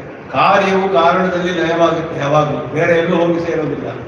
ಹಾಗೆ ಹೇಳಿದ್ರು, ವಿಷ್ಣುವಿನಲ್ಲಿಯೇ ಇರುತ್ತೆ ಜಗತ್ ತತ್ರೈವ ಚ ಸ್ಥಿತಂ, ಅವನಲ್ಲಿಯೇ ಇದೆಪ್ಪ ಜಗತ್ತೆಲ್ಲವೂ, ಅವನೇ ಎಲ್ಲದಕ್ಕೂ ಉಪಾದಾನ ನಿಮಿತ್ತ ಕಾರಣ. ಯತಶ್ಚೈತತೆ ಚರಾಚರಂ, ನಿಮಿತ್ತ ಉಪಾದಾನ ಕಾರಣಗಳ ಒಂದು ಪ್ರಶ್ನೆಯಲ್ಲಿ ನೀರ್ಮಾಸಿ ಯಥಾ ಯತ್ರ ಲಯವೇಶತಿ ಯತ್ರ ಚ ಜಗತ್ ತತ್ರೈವ ಚ ಸ್ಥಿತಂ ಅಂತ. ಜಗಚ್ಚ ಸಹ ಅಂತ ಜಗತ್ತಿನೊಳಗೆ ಸಾಮಾನಾಧಿಕರಣ್ಯ ಅಂತ ಹೇಳ್ತಾರೆ. ಅದು ಆತ್ಮಶರೀರ ಭಾವದಿಂದಲೇ ಆಗಿರುವಂಥದ್ದು, ನಿಯಾಮಕ ಭಾವದಿಂದ. ಅದನ್ನು ತಿಳಿದ್ರೆ ನಮಗೆ ಶೇಷಿ ಭಾವ ಸಂಬಂಧವಿದೆ ನಮಗೂ ಪರಮಾತ್ಮನಿಗೂ. ತಿಳಿದಾಗ ಇದು ಪರಮ ಪುರುಷಾರ್ಥವಾಗುತ್ತೆ. ಆ ಪರಮ ಪುರುಷಾರ್ಥ ಅನ್ನೋದನ್ನ ನಮಗೆ ಒಂದು ತಿಳಿಬೇಕು. 2 ವಿಷಯಗಳು, ಜಗತ್ ಕಾರಣ ಯಾರು, ನಮಗೂ ಅವನಿಗೂ ಇರುವ ಸಂಬಂಧವೇನು, ಜಗತ್ತಿಗೂ ಪರಮಾತ್ಮನಿಗೂ ಇರುವ ಸಂಬಂಧ. ಇದೆರಡನ್ನು ಕೂಡ ವಿಷ್ಣೋ ಸಕಾಶಾತ್ ಭೂತಂ ಜಗಚ್ಚ ಸಹ ಅನ್ನುವುದರಿಂದ ಸಂಬಂಧವನ್ನು ತಿಳಿಸ್ತಾರೋ. ಈ ಅರ್ಥಗಳನ್ನೆಲ್ಲ ಇಲ್ಲಿ ಮೊದಲನೇ ಶ್ಲೋಕದಲ್ಲಿ ಹೇಳ್ತಾರೆ. ಅದನ್ನು ಹೇಳಿ ತತ್ವತ್ರಯವನ್ನು ಹೇಳ್ತಾರೆ. ಪ್ರಕೃತಿ ನಿಯಾಮಯಾಖ್ಯಾತ ಅಂತ ಹೇಳಿಬಿಟ್ಟು ಯಾವ ಪ್ರಕೃತಿ ಮತ್ತೆ ಪುರುಷ ಅನ್ನುವಂತಹ ಇಬ್ಬರು ಕೂಡ ಪುರುಷಶ್ಚ ಉಭವ್ಯತೋ ಲೀಯತೆ ಪರಮಾತ್ಮನಿಯಿಂದ ಪ್ರಕೃತಿ ನಿಯಾಮಯಾಖ್ಯಾತ ವ್ಯಕ್ತಾವ್ಯಕ್ತ ಸ್ವರೂಪಿಣಿ ಪುರುಷಶ್ಚಾಪಿ ಉಭವ್ಯತೋ ಲೀಯತೆ ಪರಮಾತ್ಮನಿ ಅಂತ ಹೇಳಿ ಇಬ್ಬರು ಕೂಡ ಪರಮಾತ್ಮನಲ್ಲಿ ಹೋಗಿ ಲಯವಾಗ್ತಾರೆ. ಅವನಲ್ಲಿ ಎರಡು ತತ್ವಗಳಿದೆ, ಪುರುಷ ಮತ್ತು ಪ್ರಕೃತಿ, ಎರಡು ಪರಮಾತ್ಮನಲ್ಲಿ ಹೋಗಿ ಏಕೀಭಾವದಿಂದ ಇರುತ್ತೆ. ತತ್ವತ್ರಯದ ವಿಷಯವನ್ನೇ ಹೇಳ್ತಾರೆ. ಹೇಳಿಬಿಟ್ಟು ಅವನ ಪರಮಾತ್ಮನ ಒಂದು ವಿಷಯ ಹೇಳುವಾಗ ಅವನಿಗೆ ಎಲ್ಲವೂ ಕೂಡ ಎಲ್ಲದಕ್ಕಿಂತಲೂ ಅಪರಿಚ್ಛಿನ್ನವಾದ ಸ್ವರೂಪ, ಅವನು ಸಕಲೇತರ ವ್ಯಾವೃತ್ತ ಸ್ವರೂಪ, ಸಕಲೇತರ ವಿಲಕ್ಷಣತ್ವ ಅನ್ನೋದು ಶ್ರೀಭಾಷ್ಯದಲ್ಲಿ ಆರಂಭದಲ್ಲಿ ಸ್ಥಾಪನೆ ಮಾಡ್ತಾರೆ ಭಾಷ್ಯಕಾರರು. ಆ ಸಕಲೇತರ ವಿಲಕ್ಷಣತ್ವವನ್ನು ಒಂದು ಶ್ಲೋಕದಲ್ಲಿ ತೆಗೆದು ಭಾಷ್ಯಕಾರರು ವ್ಯಾಖ್ಯಾನ ಮಾಡ್ತಾರೆ. ಪರಃಪರಾಣಾಂ ಪರಮಃ ಪರಮಾತ್ಮ ಸಂಸ್ಥಿತ, ಪರಃಪರಾಣಾಂ ಪರಮಃ ಪರಮಾತ್ಮ ಆತ್ಮ ಸಂಸ್ಥಿತ ಅಂತ ಹೇಳಿ. ಪರಃ ಪರಾಣಾಂ ಪರಃ, ಜಗತ್ತಿನಲ್ಲಿ ಯಾವ ಒಂದು ಪರರು ಅಂತ ಹೇಳುವಂತಹ ಚತುರ್ಮುಖ ಬ್ರಹ್ಮನವರೆಗೂ ಯಾರಿದ್ದಾರೋ ಅವರೆಲ್ಲರಿಗಿಂತಲೂ ಪರರಾದವನು ಅಂತ ಹೇಳಿದ್ರೆ ಕಾಲ ಅಪರಿಚ್ಛಿನ್ನತ್ವ ಅಂತ ಹೇಳಿ. ಶ್ರುತಿಯು ಅನಂತಂ ಅಂತ ಒಂದು ಶಬ್ದ ಹೇಳುತ್ತೆ. ದೇಶಕಾಲ ವಸ್ತು ಪರಿಚ್ಛೇದ ರಹಿತತ್ವ ಅಂತ ಹೇಳಿ. ಈ ಕಾಲದಲ್ಲಿ ಇಲ್ಲ, ಈ ಕಾಲದಲ್ಲಿ ಇಲ್ಲ ಅಂತ ಹೇಳಕ್ಕಾಗುವುದಿಲ್ಲ. ಈ ಜಗತ್ತಿನಲ್ಲಿ ಎಲ್ಲರೂ ಕೂಡ ಕಾಲದ ಪರಿಮಿತಿಯನ್ನು ಹೊಂದಿದ್ದಾರೆ. ಎಲ್ಲಾ ಪದಾರ್ಥಗಳು ಒಂದು ಋತುಗಳಾಗಲಿ, ವರ್ಷವಾಗಲಿ, ಸಂವತ್ಸರಗಳಾಗಲಿ, ಇದಾಗಲಿ, ನಮ್ಮ ಆಯುಸ್ಸಾಗಲಿ, ಚತುರ್ಮುಖ ಬ್ರಹ್ಮನ ಆಯುಷ್ಯನವರೆಗೂ ಎಲ್ಲಕ್ಕೂ ಒಂದು ಕಾಲದ ಪರಿಮಿತಿ ಇದೆ, ಟೈಮ್ ಲಿಮಿಟ್ ಇದೆ. ಎಲ್ಲಕ್ಕೂ ಒಂದು ಇಷ್ಟು ಕಾಲ ಅಷ್ಟೇ ಅಂತ ಹೇಳಿದ್ರು. ಇಂತಹ ಎಲ್ಲರಿಗಿಂತಲೂ ಮೀರಿದವನು ಅಂತ ಹೇಳಿದ್ರೆ ಕಾಲ ಪರಿಚ್ಛೇದ ರಹಿತನಾದವನು ಅನ್ನೋದು ಪರಪರಾಣ ಪರಮಃ. ಪರಮಾತ್ಮ ಅನ್ನೋದು ಆತ್ಮ ಅಂದ್ರೆ ಆತ್ಮೋದಿತಿ ಆತ್ಮ, ದೇಶ ಪರಿಚ್ಛೇದ ರಹಿತನಾದವನು ಅಂತ ತಿಳಿಸಿದ್ರು. ಆತ್ಮ ಸಂಸ್ಥಿತ ಅಂದ್ರೆ ಎಲ್ಲ ವಸ್ತುಗಳಲ್ಲಿಯೂ ಅಂತರಾತ್ಮನಾಗಿದ್ದಾನೆ. ವಸ್ತು ಪರಿಚ್ಛೇದ ಅನಂತಂ ಅನ್ನೋ ಶಬ್ದಕ್ಕೆ ಅದು ರೂಪವರ್ಣಾದಿ ವಿಷಯ ನಿರ್ದೇಶ ವಿಶೇಷ ರಹಿತ ಅಂತ ಹೇಳುವಾಗ ರೂಪಾವರಣ ಮೊದಲಾಗಲಿ ಯಾವುದೂ ವಿಶೇಷಗಳಿಂದ ವರ್ಜಿತನಾದವನು ಅಂತ ಹೇಳಿ ಆ ಕಾಲ ಅಪರಿಚ್ಛಿನ್ನತ್ವವನ್ನ ವಿವರಿಸ್ತಾರೆ. ಅದನ್ನ ಹೇಳಿ ಯಾರು ಅಂತ ಹೇಳಿದ್ರೆ ಸರ್ವತ್ರಾಸೋ ಸಮಸ್ತಂಚ ವಸತ್ಯತ್ರೇತಿ ಅಯ್ಯತಃ ಅದು ಹೇಳ್ತಾರೆ. ಯಾವ ವಿಕಾರವೂ ಇಲ್ಲದವನು, ಅಪಕ್ಷಯ ವಿನಾಶಾಭ್ಯಾಂ ಪರಿಣಾಮರ್ಥಿ ಜನ್ಮಭಿ ವರ್ಜಿತ ಶಕ್ಯತೆ ವಕ್ತು ಸದಾ ಸ್ಥಿತಿ ಕೇವಲಂ. ಇಲ್ಲಿ ಇರುವ ಎಲ್ಲಾ ಪದಾರ್ಥಗಳಿಗೂ ಷಡ್ಭಾವ ವಿಕಾರಗಳು ಅಂತ ಇದೆ. 6 ಭಾವ ವಿಕಾರಗಳು. ಅಸ್ಥಿ, ಜಾಯತೆ, ವರ್ಧತೆ, ಪರಿಣಮತೆ, ಅಪಕ್ಷೀಯತೆ, ನಶ್ಯತಿ ಅಂತ ಹೇಳಿ 6 ಭಾವ ವಿಕಾರಗಳು ಎಲ್ಲಾ ಪದಾರ್ಥಗಳಿಗೂ ಇದೆ. ಅದು ಯಾವ್ದಾದ್ರು ಇಟ್ಕೊಂಡೇ ಇಲ್ಲಿ ನಿರೂಪಣೆ ಮಾಡುತ್ತಾರೆ. ಪರಮಾತ್ಮನಿಗೆ ಅದು ಯಾವುದೂ ಇಲ್ಲ ಅಂತ ಹೇಳಿ, ವಿಷಯವಿಲ್ಲ, ವಿನಾಶವಿಲ್ಲ, ಹಾಗೆ ಪರಿಣಾಮವಿಲ್ಲ, ವೃದ್ಧಿ ವರ್ಧತೆ ಇಲ್ಲ, ಜನ್ಮ ಅನ್ನೋದ್ರಿಂದ ಜನ್ಮ ಅಸ್ಥಿ ಎರಡು ಕೂಡ ಜಾಯತೆ, 6 ವಿಕಾರಗಳು ಇಲ್ಲ ಅವನಿಗೆ, ಭಾವ ವಿಕಾರಗಳು. ಹಾಗಾದ್ರೆ ಹೇಗೆ ಅವ್ರು ಹೇಳಕ್ಕೆ ಸಾಧ್ಯವೇ ಅಂದ್ರ ಇದೆಲ್ಲ ಇರುತ್ತೆ. ಯಾವುದು ಶಕ್ಯತೆ ನ ಶಕ್ಯತೆ ವಕ್ತು ಅಂದ್ರು. ಆದರೂ ಶಕ್ಯತೆ ವಕ್ತು ಹೇಗೆ ಅಂದ್ರೆ ಸದಾ ಅಸ್ತಿ ಕೇವಲ, ಯಾವಾಗಲೂ ಇದಾನೆ ಅಂತ ಹೇಳ್ಬೋದು. ಅಸ್ತಿ ಅಂತ ಹೇಳ್ಕೊಳ್ಳುತ್ತೆ. ಸದಾ ಅಸ್ತಿ ಕೇವಲ. ಅವನು ಯಾರು ಅಂದ್ರೆ ಸರ್ವತ್ರಾಸೋ ಸಮಸ್ತಂಚ ವಸತಿ ಅತ್ರೇತ ಅವಯ್ಯತಃ ಯತಸ್ಸ ವಾಸುದೇವೇತಿ ವಿದ್ವದ್ಭಿ ಪರಿಪರ್ತಿತ. ಅವನೇ ವಾಸುದೇವನು. ಎಲ್ಲದರಲ್ಲಿಯೂ ಎಲ್ಲ ಪದಾರ್ಥಗಳು ಎಲ್ಲವೂ ಅವನಲ್ಲಿ ಇದೆ, ಎಲ್ಲದರಲ್ಲಿಯೂ ಅವನಿದ್ದಾನೆ. ಇದುವೇ ವಿಶಿಷ್ಟಾದ್ವೈತಕ್ಕೂ ಅದ್ವೈತಕ್ಕೂ ಇರುವ ವ್ಯತ್ಯಾಸ. ಎವ್ರಿಥಿಂಗ್ ಈಸ್ ಬ್ರಹ್ಮನ್ ಅಂದ್ರೆ ಅದ್ವೈತ, ಎವ್ರಿಥಿಂಗ್ ಈಸ್ ಇನ್ ಬ್ರಹ್ಮನ್ ಅಂದ್ರೆ ವಿಶಿಷ್ಟಾದ್ವೈತ ಅಂತಂದೇ. ಅದನ್ನ ಹಾಗೆ ಹೇಳೋರು ಇಂಗ್ಲಿಷ್ ಅಲ್ಲಿ ಹೇಳುವಾಗ ಅದೊಂದು ಶಬ್ದ ಹೇಳಿಬಿಟ್ರೆ ಸಾಕು, ಎವ್ರಿಥಿಂಗ್ ಈಸ್ ಇನ್ ಬ್ರಹ್ಮನ್ ಅಂತ ಹೇಳ್ಬಿಟ್ರೆ ಸಾಕು ಅಂತ. ಅದೇ ರೀತಿಯಲ್ಲಿ ದೇಹ ನಾಸ್ತಿ ಕಿಂಚನ, ಇಷ್ಟೇ ಅಲ್ಲ ಅಂತ ಹೇಳುತ್ತೆ ಶ್ರುತಿ. ನೇತಿ ಅಂತ ಹೇಳುವಾಗ ನಾಟ್ ದಿಸ್ ಅಂತ ಅರ್ಥ ಮಾಡಿದ್ರು. ಇದು ಅಲ್ಲ ನಾಟ್ ದಿಸ್ ಮಚ್ ಅಂದ್ಬಿಟ್ರೆ ವಿಶಿಷ್ಟಾದ್ವೈತ ಆಗುತ್ತೆ. ಇಷ್ಟೇ ಅಲ್ಲ ಅಂತ ಹೇಳಿದ್ರೆ ವಿಶಿಷ್ಟಾದ್ವೈತ. ಆ ವಾಸುದೇವ ಶಬ್ದದ ನಿರ್ವಚನವನ್ನು ಹೇಳಿ ಎಲ್ಲದರಲ್ಲಿಯೂ ಇರುವವನು, ಎಲ್ಲವೂ ಇವನಲ್ಲಿ. ಇದುವೇ ಏಕತ್ವ ಅಂತ ಹೇಳುವಾಗ ಏಕತ್ವೇ ಸತಿ ನಾನಾತ್ವ ನಾನಾತ್ವೇ ಸತಿ ಚ ಏಕದ ಅಚಿಂತ್ಯಂ ಭ್ರಮಣೋ ರೂಪಂ ಅಂತ ಹೇಳಿ ಭಾಷೆಕಾರರು ಹೇಳ್ತಾರೆ ಅದನ್ನ. ಹಾಗಾದ್ರೆ ವಾಸುದೇವ ಅಂತ ಹೇಳಿದ್ರಿ, ಶ್ರುತಿಯಲ್ಲಿ ಬಾದರಾಯಣರು ಹೇಳುದು ಬ್ರಹ್ಮಸೂತ್ರದಲ್ಲಿ ಬ್ರಹ್ಮಾದ್ಯಸ್ಯ ಜನ್ಮಾದ್ಯಸ್ಯ ಯಚಃ ಅಂತ ಬ್ರಹ್ಮ ಅಂತ ಹೇಳಿದ್ರು. ತದ್ ಬ್ರಹ್ಮ ಪರಮಂ ನಿತ್ಯಂ, ತದ್ ಬ್ರಹ್ಮ ಪರಮಂ ನಿತ್ಯಂ ಅಜಮಕ್ಷಯಂ ಅವ್ಯಯಂ. ಅವ್ರು ನಿತ್ಯನಾದವರು, ಅವರೇ ಬ್ರಹ್ಮ. ತತ್ ಬ್ರಹ್ಮ ಅಂತ ನಪುಂಸಕಲಿಂಗ ಹೇಳಿದೆ, ಸಹ ವಾಸುದೇವ ಅಂತ ಪುಲ್ಲಿಂಗ ಹೇಳಿದೆ. ಇದೆಲ್ಲೂ ಹೇಗೆ ಅಂದ್ರೆ ಬ್ರಹ್ಮ ಶಬ್ದ ನಪುಂಸಕಲಿಂಗ ಇರೋದ್ರಿಂದ ತತ್ ಬ್ರಹ್ಮ ಅಂತ ಹೇಳಿದ್ದಾರೆ ಅಷ್ಟೇ. ವಾಸುದೇವನೇ ಬ್ರಹ್ಮ ಅನ್ನೋದನ್ನ ಮುಂದಿನ ಶ್ಲೋಕದಲ್ಲಿ ಪರಾಶರರು ಹೇಳ್ತಾರೆ. ತದ್ಬ್ರಹ್ಮ ಪರಮಂ ನಿತ್ಯಂ ಅಜಮಕ್ಷಯಂ ಅವ್ಯಯಂ. ಅವನಿಗೆ ಯಾವುದೂ ಇಲ್ಲ, ಅವನಿಗೆ ಯಾವ ಒಂದು ಹೇಯಾಭಾವಾಚ್ಯ ನಿರ್ಮಲಂ ಅಂತ ಹೇಳಿದ್ರು.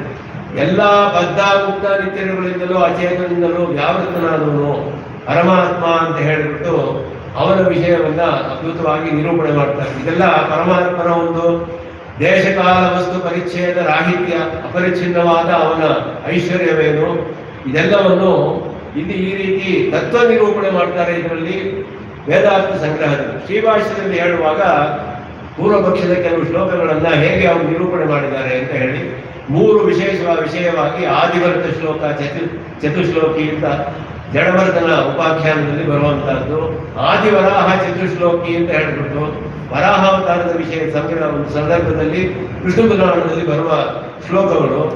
ಅದೇ ರೀತಿ ಕಡೆಯಲ್ಲಿ ಕಾಂಡಿಕ್ಯ ಜನಕ ಮತ್ತೆ ಕೇಶಿಧ್ವಜನಿಗೆ ನಡುವ ಒಂದು ಸಂವಾದದಲ್ಲಿ ಕೇಶಿಧ್ವಜನು ಅವನಿಗೆ ಭಕ್ತಿಯೋಗವನ್ನು ಉಪದೇಶ ಮಾಡ್ತಾನೆ ಕಾಂಡಿಕ್ಯ ಜನಕನಿಗೆ. ಆಗ ಅದ್ಭುತವಾಗಿ ಪರಮಾತ್ಮನ ದಿವ್ಯಮಂಗಳ ವಿಗ್ರಹವೆಲ್ಲ ಬರುತ್ತೆ. ವಿಗ್ರಹದ ವರ್ಣನೆ ಅದ್ಭುತವಾಗಿ ಕಡೆಯ ಅಂಶದಲ್ಲಿ ಕಡೆಯಲ್ಲಿ ಬರುತ್ತೆ. ಉಪಕ್ರಮದಲ್ಲಿಯೂ ಉಪಸಂಹಾರದಲ್ಲಿಯೂ ಎಲ್ಲ ಹೇಗೆ ಒಂದೇ ವಿಷಯ ಬಂದಿದೆ ಅನ್ನೋದಕ್ಕೆ ಅಲ್ಲಿ ಒಂದು 2 ಶ್ಲೋಕಗಳನ್ನು ತೆಗೆದುಕೊಳ್ತಾರೆ. ಉಪಸಂಹಾರದಲ್ಲಿ ಇರುವಂತಹ ಪ್ರತ್ಯಸ್ತಮಿತ ಭೇದಂ ಇತಿ ಸತ್ತಾ ಮಾತ್ರ ಮಗೋಚರಂ ವಚಸಾಂ ಆತ್ಮಸಂವೇದ್ಯಂ ತಜ್ಞಾನಂ ಬ್ರಹ್ಮ ಸಂಹಿತಂ ಅಂತ ಒಂದು ಶ್ಲೋಕ. ಕೇಶಿಧ್ವಜನು ಕಾಂಡಿಕ್ಯಜನಿಗೆ ಉಪದೇಶ ಮಾಡೋದು. ಆ ಪ್ರಕರಣವು ಬಹಳ ಸುಂದರವಾದ ಪ್ರಕರಣ. ಕಾಂಡಿಕ್ಯಜನು ಕರ್ಮ ಮಾರ್ಗದಲ್ಲಿ ಇಬ್ಬರು ಇವನ ಈ ಮೈಥಿಲೆ ರಾಜನಾದ ಅವನ ಜನಕನ ಮೊಮ್ಮಕ್ಕಳನ್ನೇ ಅವರಲ್ಲಿ ಭೇದ ಬಂದ್ಬಿಟ್ಟು ದ್ವೇಷ ಬಂದ್ಬಿಟ್ಟಾಗ ಯುದ್ಧ ಮಾಡ್ತಾರೆ. ಕೇಶಿಧ್ವಜನು ಗೆದ್ದು ಬಿಡ್ತಾನೆ. ಕೇಶಿಧ್ವಜ ಬ್ರಹ್ಮಜ್ಞಾನಿ, ಕಾಂಡಿಕ್ಯ ಜನಕ ಕರ್ಮಕಾಂಡದಲ್ಲಿ ಪ್ರವೀಣನಾದವು. 4 ಜನ ಮಂತ್ರಿಗಳೊಡನೆ ಕಾಡಿಗೆ ಹೊರಟೋಗ್ತಾನವನು. ಆಗ ಇವನು ಕೇಶಿಧ್ವಜ ಒಂದು ಯಾಗ ಮಾಡುವಾಗ ಹಸುವನ್ನು ಒಂದು ಹುಲಿ ಬಂದು ತಿಂದಾಕ್ಬಿಡುತ್ತೆ. ಆ ಯಾಗಕ್ಕೆ ಹಾಲನ್ನು ಕೊಡ್ತಾ ಇದ್ದ ಹಸು ಈಗ ಪ್ರಾಯಶ್ಚಿತ್ತ ಮಾಡದೆ ಹೋದ್ರೆ ಯಾಗ ಮುಂದುವರಿಯೋದಿಲ್ಲ. ಅವ್ರು ಕೇಳಿದ್ರು ಏನ್ ಪ್ರಾಯಶ್ಚಿತ್ತ ಅಂತ ಹೇಳು ಅಂತ ಹೇಳು. ಯಾರಿಗೂ ತಿಳಿಯೋದಿಲ್ಲ. ಕಾಡಿಗೆ ಜನಕ ಒಬ್ಬರಿಗೆ ತಿಳಿದಿದೆ. ಕಾಡಿಗೆ ಹೋಗ್ತಾನೆ ಇವನು. ಅಲ್ಲಿ ಹೋದಾಗ ಕೃಷ್ಣಾಗಿರವನ್ನು ಧರಿಸ್ಕೊಂಡು ಅಲ್ಲಿ ಹೋದಾಗ ಅವ್ರ ಮಂತ್ರಿಗಳು ಹೇಳ್ತಾರೆ, ಇವಾಗ ಇವನ್ನ ಸಭಾಯ ಮಾಡ್ಕೊಂಡು ನಿಂಗೆ ರಾಜ್ಯ ಸಿಗುತ್ತೆ, ಯಾಕೆ ಬಂದಿದ್ದಾನೆ ಕೇಳ್ತೀನಿ ಇರು ಮೊದಲು. ಇವನು ಹೇಳಿದಾಗ ಶಿಷ್ಯನಾಗಿ ಬಂದಿದ್ದೇನಪ್ಪ, ನನಗೆ ಈ ಥರ ಪ್ರಾಯಶ್ಚಿತ್ತ ಹೇಳ್ಬೇಕು, ಸ್ವಲ್ಪ ಹೇಳು. ಹೇಳಿ ಕಳಿಸ್ತಾನು. ಬಂದು ಯಾಗ ಎಲ್ಲ ಮುಗಿಸಿದ ಮೇಲೆ ಅವನಿಗೆ ತಕ್ಷಣ ಮತ್ತೆ ಬಂದಾಗ ಹೇಳ್ತಾರೆ, ಇವಾಗ ತಿರ್ಗಾ ಬಂದಿದ್ದಾನೆ, ಇವಾಗ ಇನ್ನು ಸಂಹಾರ ಮಾಡ್ಬೋದು. ನೀನು ಕೇಳ್ತೀನಿ ಯಾಕೆ ಬಂದಿಯ, ಗುರುದಕ್ಷಿಣೆ ಕೊಡಕ್ಕೆ ಬಂದೆ ಅಂತ. ನೀನು ನನಗೆ ಸಹಾಯ ಮಾಡೋದಿಲ್ಲ, ನಿನಗೆ ಗುರುದಕ್ಷಿಣೆ ಕೊಡಕ್ಕೋಸ್ಕರ ಬಂದಿದ್ದೀನಪ್ಪ ಅಂತ ಹೇಳಿದೆ. ರಾಜ್ಯವನ್ನು ಕೇಳು ಕೊಟ್ಬಿಡ್ತಾನೆ ಅಂತ ಮಂತ್ರಿಗಳು ಹೇಳಿದ್ರು. ಅವನು ಬ್ರಹ್ಮಜ್ಞಾನಿ, ರಾಜ್ಯ ಇಟ್ಕೊಂಡ ಏನ್ ಮಾಡ್ಲಿ, ಬ್ರಹ್ಮೋಪದೇಶವನ್ನು ಮಾಡುವಂತ ಕೇಳ್ತೀನಿ ಅವನಿಗೆ. ಅವನು ಕೇಳ್ಕೊಡ್ತಾನೆ, ನನ್ನ ಗುರುದಕ್ಷಿಣೆ ಏನು ಅಂದ್ರೆ ನನಗೆ ಉಪಾಸನೆಯನ್ನ ನೀನು ಮಾಡ್ತಾ ಇದೆಯಲ್ಲ ಬ್ರಹ್ಮೋಪಾಸನೆ, ಅದನ್ನು ಉಪದೇಶ ಮಾಡುವಂತ ಕೇಳಿ. ಆಗ ಅವನು ಉಪದೇಶ ಮಾಡುವ ಪ್ರಕರಣದಲ್ಲಿ ಎಷ್ಟೋ ಅದ್ಭುತವಾದ ಶ್ಲೋಕಗಳು, ಭಗವಂತನ ದಿವ್ಯಮಂಗಳ ವಿಗ್ರಹದ ವರ್ಣನೆ, ಅವನೊಬ್ಬನಿಗೆ ಶುಭಾಶ್ರಯತ್ವ ಅಂತ ಹೇಳೋದು. ಬೇರೆ ಯಾರಿಗೂ ಇಲ್ಲ, ಮುಕ್ತರಿಗೂ ನಿತ್ಯರಿಗೂ ಯಾರಿಗೂ ಕೂಡ ಶುಭಾಶ್ರಯತ್ವ ಇಲ್ಲ. ಇಲ್ಲಿರುವ ಚೇತನ ಯಾರಿಗೂ ಕೂಡ ಶುಭಾಶ್ರಯತ್ವ ಇಲ್ಲ, ಚತುರ್ಮುಖ ಬ್ರಹ್ಮನವರಿಗೆ. ಇದನ್ನೆಲ್ಲ ವಿವರಣೆ ಮಾಡುವ ಸಂದರ್ಭದಲ್ಲಿ 2 ಶ್ಲೋಕವನ್ನು ಶಂಕರಾಚಾರ್ಯರು ತೆಗೆದು ಆ 2 ಶ್ಲೋಕವನ್ನು ತೆಗೆದು ನಿರ್ವಿಶೇಷ ಬ್ರಹ್ಮವನ್ನು ನಿರೂಪಣೆ ಮಾಡುತ್ತೆ ಅಂತ ಹೇಳ್ತಾರೆ. ಅಲ್ಲಿರುವ ಅಷ್ಟು ಪ್ರಕರಣದಲ್ಲಿ ಹಿಂದೂ ಮುಂದಿನ ಶ್ಲೋಕಗಳನ್ನೆಲ್ಲ ನೋಡಿದ್ರೆ ಪ್ರತ್ಯಸ್ತಮಿತ ಭೇದವಿದೆ ಸತ್ತಾ ಮಾತ್ರ ಅಗೋಚರಂ, ಅದ್ವೈತಕ್ಕೆ ಅನುಕೂಲವಾಗಿದೆ ಇದು ಹೇಳೋದಕ್ಕೆ. ಯಾವ ಭೇದವೂ ಇಲ್ಲ, ಸತ್ತಾ ಮಾತ್ರ, ಬರೀ ಸತ್ತಾ ಚಿನ್ಮಾತ್ರ ಬ್ರಹ್ಮ ಅಂತ ಹೇಳ್ಬೋದು. ವಚಸ ಅಗೋಚರಂ ಅಂತ ಹೇಳಿದ್ರು, ವಾಕ್ಯಗೆ ಹೇಳಕ್ಕಾಗೋದಿಲ್ಲ. ಅವೇದ್ಯತ್ವ ಅವಾಚ್ಯತ್ವ ಬ್ರಹ್ಮನಿಗೆ ಇದು ಬ್ರಹ್ಮ ಅಂತ ಕೂಡ ಹೇಳಕ್ಕಾಗೋದಿಲ್ಲ. ಮತ್ತೆ ಬ್ರಹ್ಮ ಅಂತ ಹೇಳ್ತಿರಲ್ಲ ಅಂದ್ರೆ ಯಾವುದೋ ಒಂದು ಶಬ್ದ ಹೇಳ್ಬೇಕಲ್ಲ, ಅದಕ್ಕೋಸ್ಕರ ಹೇಳ್ತಿದ್ದೀವಿ. ಅದು ಕೂಡ ಹೇಳಕ್ಕಾಗೋದಿಲ್ಲ, ತಿಳಿಯೋದಕ್ಕೂ ಆಗೋದಿಲ್ಲ. ಅಹಂ ಬ್ರಹ್ಮಾಸ್ಮಿ ಅಂದ್ರೆ ಏನರ್ಥ, ನಾನು ಬ್ರಹ್ಮ ಅಂತ ತಿಳಿಯೋದಕ್ಕಲ್ಲ, ಅಹಂ ಅಬ್ರಹ್ಮ ನಾಸ್ಮಿ ಅಂತ ಅರ್ಥ. ಅದಕ್ಕೆ ನಾನು ಬ್ರಹ್ಮನಲ್ಲ, ಆಗಿದ್ದೇನೋ ಅಲ್ಲ ಅಂತ ತಿಳಿಬೇಕಂತ, ನಾನು ಜೀವ ಅಲ್ಲ ಅಂತ ತಿಳಿಬೇಕು. ಯಾಕೆ ಅಂದ್ರೆ ಜೀವ ಇಲ್ಲ, ಬ್ರಹ್ಮನೇ ಜೀವನಾಗಿದ್ದಾನೆ ಅಂತ ಹೇಳಿ.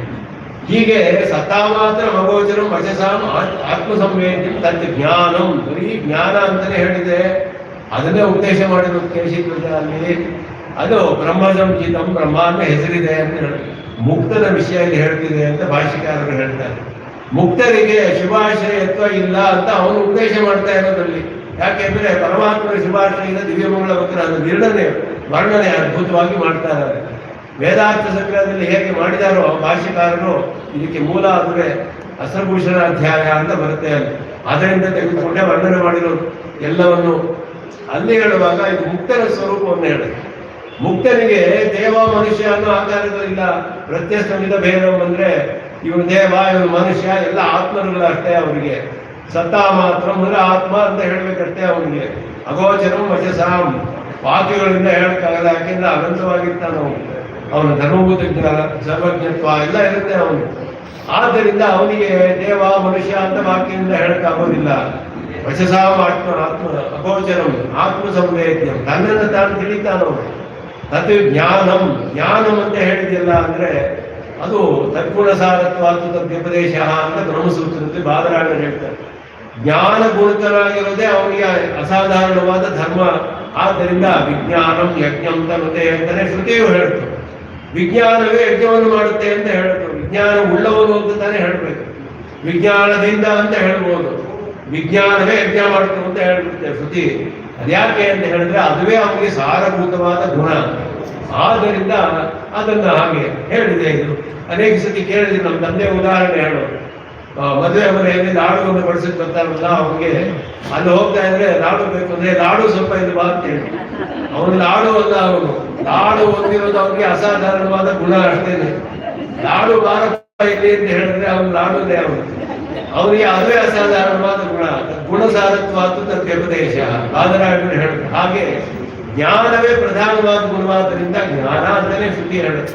ಬ್ರಹ್ಮ ಅಂದ್ರೆ ಧರ್ಮಭೂತ ಜ್ಞಾನ ವಿಕಾಸವಾಗುತ್ತೆ ಪೂರ್ಣವಾಗಿ.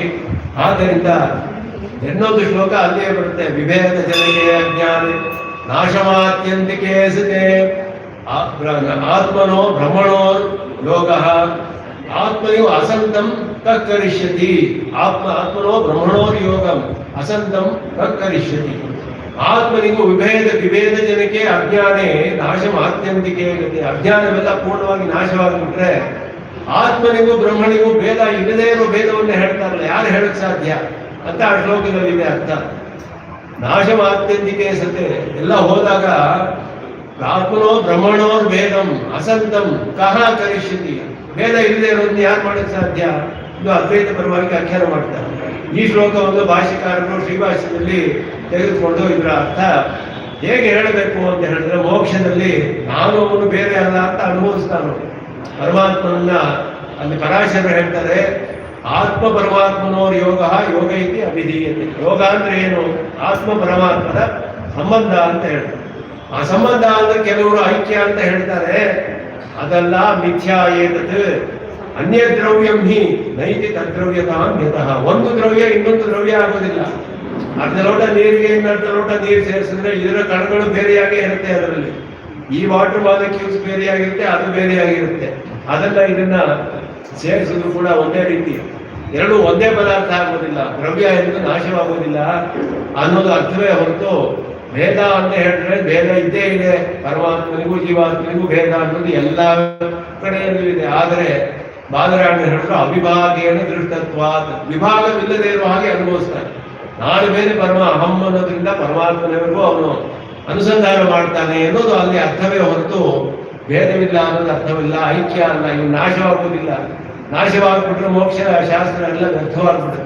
ಯಾಕೆ ಹೇಳ್ತಿದ್ದ ವರ್ಷ ಕಾಲ 1000 ವರ್ಷ ಕಾಲ ಭಕ್ತಿಯೋಗ ಮಾಡಬೇಕು? ಇದೆಲ್ಲ ಮಾಡಲೇಬೇಕಾಗಿದೆ. ಹೀಗೆ ಈ ವಿಷಯದಲ್ಲಿ ಮುಖ್ಯವಾಗಿ ಕಡೆಯಲ್ಲಿ ಉಪಸಂಹಾರದಲ್ಲಿ ಆದಿವರಾಹ ಶ್ಲೋಕದಲ್ಲಿಯೂ ಹಾಗೆ 4 ಶ್ಲೋಕಗಳು ಬರುತ್ತೆ. ವರಾಹರ ಒಂದು ವೈಭವವನ್ನು ಹೇಳುವಂತಹ ಶ್ಲೋಕ. ಅಲ್ಲಿ ಹೇಳುವಾಗ ನಿನ್ನನ್ನು ಬಿಟ್ಟರೆ ಪರಮಾರ್ಥ ಯಾರು ಇಲ್ವೇ ಇಲ್ಲಪ್ಪ ಅಂತ ಹೇಳೋ ಶ್ಲೋಕ. ನಾನ್ಯೋಸ್ತಿ ಪರಮಾರ್ಥದ ನಾಣ್ಯ ಅಸ್ತಿ, ಬೇರೆ ಯಾರು ಇಲ್ಲಪ್ಪ ಪರಮಾರ್ಥತಃ ಅಂತ ಹೇಳಿದ್ರೆ ಜಗತ್ತೆಲ್ಲ ಮಿಥ್ಯೆ ಅಂತ ಅರ್ಥ ಮಾಡಿದ್ರು. ಹಾಗೆ ಅರ್ಥ ಮಾಡಕ್ಕೆ ಸಾಧ್ಯವಿಲ್ಲ. ಯಾಕೆ ಅಂದ್ರೆ ತವೈವ ಮಹಿಷ ತವೈವ ಮಹಿಮಾ ಏನ ವ್ಯಾಪ್ತಮೇ ತಚ್ಚರಾಚರಂ. ಆ ಶ್ಲೋಕದ 2ನೇ ಭಾಗ. ತವೈಷ ಮಹಿಮಾ ಏನ ವ್ಯಾಪ್ತಮೇ ತತ್ ಚರಾಚರಂ. ನಿನ್ನ ಒಂದು ಮಹಿಮೆ ಎಲ್ಲವೊಂದು ನೀನು ವ್ಯಾಪಿಸಿದ್ಯಪ್ಪ ಅಂತ ಬರುತ್ತೆ. ಮೊದಲ ಭಾಗದಲ್ಲಿ ಪರಮಾರ್ಥ ತ್ವಮೇವೈಕ ನಾನ್ಯೋಸ್ತಿ ಜಗತಃಪತೆ ಅಂತ ಶ್ಲೋಕ. ಪರಮಾರ್ಥ ತ್ವಮೇವ ಏಕಃ ನ ಅನ್ಯಃ ಅಸ್ತಿ ಇದೆಲ್ಲ ಮಿಥ್ಯೆ ಅಂತ ಶಂಕರಾಚಾರ್ಯರು ಅರ್ಥ ಮಾಡುತ್ತೆ.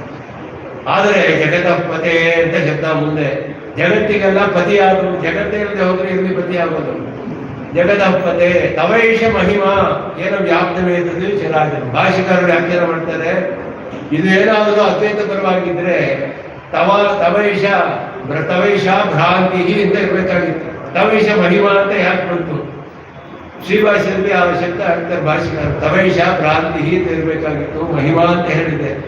ಇದು ಅದ್ವೈತ ಪರವಾಗಿ ಹಿಂದೆ ಮುಂದಿನ ಶ್ಲೋಕವನ್ನು ನೋಡದೆ ಕೇವಲ ಒಂದೊಂದು ಶ್ಲೋಕವನ್ನು ಆರಿಸಿಕೊಂಡು ಮಾಡಿದ್ರೆ ಈ ಕಷ್ಟಗಳೆಲ್ಲ ಬರುತ್ತೆ. ಇದೆಲ್ಲ ಬೇಡದಂದ್ರೆ ವಿಭೇದೇನ ವೇದ ಶಬ್ದಾದಿ ಸಂಗೀತ ಅಂತ ಹೇಳೋದು. ಒಂದೇ ಇರೋದು ವಾಯು, ಆದರೆ ಒಂದು ಕೊಳದಲ್ಲಿ ಏನಾಗುತ್ತೆ, ಆಯಾ ರಂಧ್ರಗಳ ಮೂಲಕ ವಾಯು ಬರುತ್ತಲ್ಲ, ಒಂದು ಷಡ್ಜ ಅನ್ಸುತ್ತೆ, ಒಂದು ನಿಷಾದ ಆಗುತ್ತೆ, ಒಂದು ಗಾಂಧಾರವಾಗುತ್ತೆ, ಹೀಗೆಲ್ಲ ಶಬ್ದಗಳು ಬರುತ್ತಲ್ಲ, ಹೀಗೆಲ್ಲ ಬೇರೆ ಬೇರೆ ಆಗುತ್ತಲ್ಲ. ಇರೋದು ಒಂದೇ ತಾನೆ, ಆತ್ಮ ಒಬ್ಬನೇ, ಪರಮಾತ್ಮ ಜ್ಞಾನ ಸ್ವರೂಪ ಒಂದೇ ಜ್ಞಾನ ಇದೆ. ಜೀವರುಗಳೆಲ್ಲ ಬರೀ ತೋರಿಕೆಗಿದ್ದಾರೆ ಅಷ್ಟೇ ಅಂತ ಅರ್ಥ ಮಾಡ್ತಾರೆ ಶಂಕರರು. ಭಾಷಿಕಾರ ಹೇಳಿದ್ರು ವಾಯುತ್ವ ಅನ್ನೋ ಗುಣ ಎಲ್ಲಕ್ಕೂ ಸಮಾನವೇ ಹೊರತು ಒಂದೊಂದು ರಂಧ್ರದಲ್ಲಿ ಬರುವ ವಾಯು ಬೇರೆ ಬೇರೆ ಆಗಿದೆ, ಆದ್ದರಿಂದ ಸಂಖ್ಯೆ ಬೇರೆ. ಆ ರೀತಿ ದೇಹ ಮನುಷ್ಯಾದಿ ದೇಹಗಳಲ್ಲಿ ಆತ್ಮರುಗಳು ಒಬ್ಬೊಬ್ಬರನ್ನು ಒಂದೊಂದು ಆತ್ಮ ಇರೋದ್ರಿಂದ ಅವರಿಗೆ ಈ ರೀತಿ ಭೇದಗಳೆಲ್ಲ ಕಂಡು ಬರುತ್ತೆ ಹೊರತು ಪರಮಾತ್ಮ ಒಬ್ಬನೇ ಮಿಕ್ಕಿದೆಲ್ಲ ಮಿಥ್ಯೆ ಅಂತ ಅರ್ಥವಲ್ಲ ಇದಕ್ಕೆಲ್ಲ.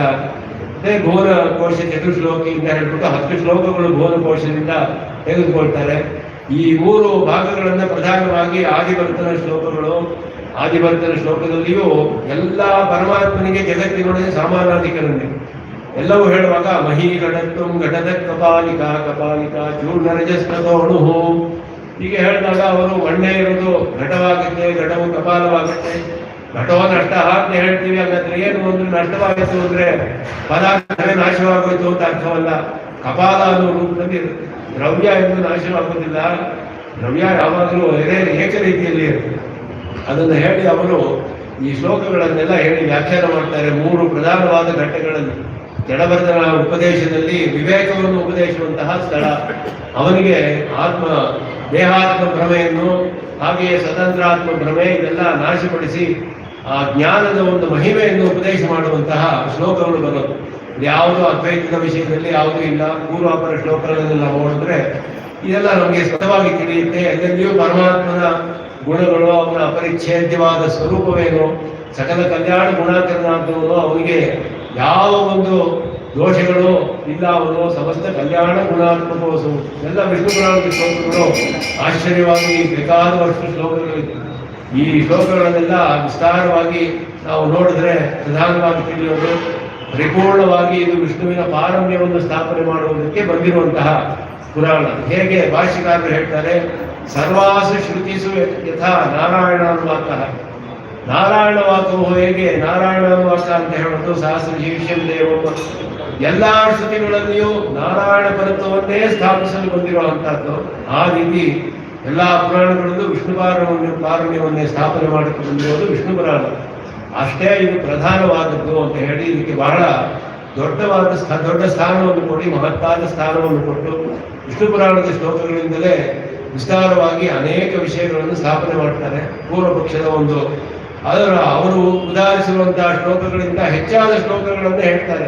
ಪೂರ್ವ ಪಕ್ಷ ಸ್ಥಾಪನೆ ಮಾಡುವಾಗ ಅದನ್ನೆಲ್ಲ ಸೂಕ್ತವಾದ ಉತ್ತರಗಳನ್ನು ಕೊಟ್ಟು ಪೂರ್ವಾಪದವನ್ನು ಪ್ರಕರಣಗಳನ್ನು ಅದೆಲ್ಲ ನೋಡಿ ಎಲ್ಲಕ್ಕೂ ಪ್ರಧಾನವಾದ ಅರ್ಥಗಳನ್ನು ಹೇಳಿ ಎಲ್ಲೂ ವಿರೋಧ ಬರದೇ ಇರುವ ಹಾಗೆ ಅದ್ಭುತವಾಗಿ ವಿಷ್ಣು ಪಾರಮ್ಯವನ್ನು ಸ್ಥಾಪನೆ ಮಾಡುವಂತಹ ಈ ವಿಷ್ಣು ಪುರಾಣ, ಅದರ ಮಹತ್ವವು ಅತ್ಯಂತ ಪ್ರಧಾನವಾದದ್ದು ನಮ್ಮ ಸಿದ್ಧಾಂತ ಸ್ಥಾಪನೆಗೆ ಎನ್ನುವುದು ಭಾಷ್ಯಕಾರರ ಮಾತುಗಳಿಂದಲೇ ನಮಗೆ ತಿಳಿಯುತ್ತೆ ಸ್ಪಷ್ಟವಾಗಿ. ಎಲ್ಲರೂ ಕೂಡ ಒಪ್ಪಿಕೊಂಡಿರುವಂತಹ ಪುರಾಣ ಇದು ಅಂತ ಹೇಳಿ ಇದರ ಮಹಿಮೆಯನ್ನು ಅದ್ಭುತವಾಗಿ ಸ್ಥಾಪನೆ ಮಾಡಿದ್ದಾರೆ. ಅದರ ವಿಷಯ ವಿಸ್ತಾರವಾಗಿ ಹೇಳಕ್ ಹೋದ್ರೆ 6000 ಶ್ಲೋಕಗಳಿದೆ, ಬೇಕಾದಷ್ಟು ವ್ಯಾಖ್ಯಾನವಿದೆ. ಶ್ರೀಭಾಷ್ಯದ ಮಾತುಗಳನ್ನು ಹಾಗಾಗಿಯೇ ಬಂದಿದ್ದಾರೆ. ವಿಷ್ಣು ಚಿತ್ತಿಯಲ್ಲಿ ಅನೇಕ ಶ್ಲೋಕಗಳ ವ್ಯಾಖ್ಯಾನ ನೋಡಿದ್ರೆ ವಿಷ್ಣು ಚಿತ್ತಿಯ ಭಾಷ್ಯಕಾರರ ವಾಕ್ಯಗಳನ್ನು ಹಾಗೆ ಉದ್ಧರಿಸ್ತಾರೆ. ಯಾಕೆ ಅಂದ್ರೆ ಅವ್ರು ಬರೆದು ಬಿಟ್ರೆ ಅದು ಅಷ್ಟು ಸ್ಪಷ್ಟತೆ ಇನ್ನು ಹೇಗೆ ನಾವು ಕೊಡಕ್ಕೆ ಸಾಧ್ಯ ಅಂತ ನೇರವಾಗಿ ಉಪಯೋಗಿಸ್ಬಿಡ್ತಾರೆ. ಅದನ್ನೇ ಅಷ್ಟು ಅದ್ಭುತವಾದ ವ್ಯಾಖ್ಯಾನಗಳಿದೆ, ಎಲ್ಲ ವಿಷಯಗಳು ಇರುತ್ತೆ, ಪ್ರಪತ್ತಿಯ ಮಹತ್ವವು ಬರುತ್ತೆ, ಬೇಕಾದಷ್ಟು ಕಥೆಗಳು, ವಂಶಾಂತ ಇದೆಲ್ಲ ಕೂಡ ಹೇಳೋದು. ಪ್ರಧಾನವಾಗಿ ಜಗತ್ ಕಾರಣನಾದ ಪರಬ್ರಹ್ಮ, ಅವನಿಗೂ ನಮಗೂ ಇರುವ ಸಂಬಂಧ, ಇದನ್ನೆಲ್ಲ ಬಹಳ ಸ್ಪಷ್ಟವಾಗಿ ವಿಶದವಾಗಿ ನಿರೂಪಣೆ ಮಾಡುವಂತಹ ಈ ವಿಷ್ಣು ಪುರಾಣ, ಅದರ ಮಹತ್ವದ ಬಗ್ಗೆ ಎಷ್ಟು ಹೇಳಿದ್ರು ಸಾಲದು. ಈ ಒಂದು ಸಂದರ್ಭದಲ್ಲಿ ಭಾಷ್ಯಕಾರರ ಒಂದು ಸೂಕ್ತಿಗಳನ್ನು ಅದನ್ನ ನಾವು ಜ್ಞಾಪಿಸಿಕೊಳ್ಳೋ ಹಾಗೆ ಮಾಡಿದ್ರು ಆಚಾರ್ಯರು ಹೇಳಿದಾಗೆ ಇಂತಹ ಒಂದು ಅವಕಾಶವನ್ನು ಕಲ್ಪಿಸಿಕೊಟ್ಟ ಈ ಶ್ರೀವತ್ಸನವರಿಗೂ, ಪ್ರಭಾಮಣಿ ಸ್ವಾಮಿಯವರಿಗೂ, ಇದೆಲ್ಲ ಕೇಳಿರುವಾಗ ವೇಣುಗೋಪಾಲನ ಸ್ವಾಮಿಗಳು, ನಾವೆಲ್ಲರೂ ಕೂಡ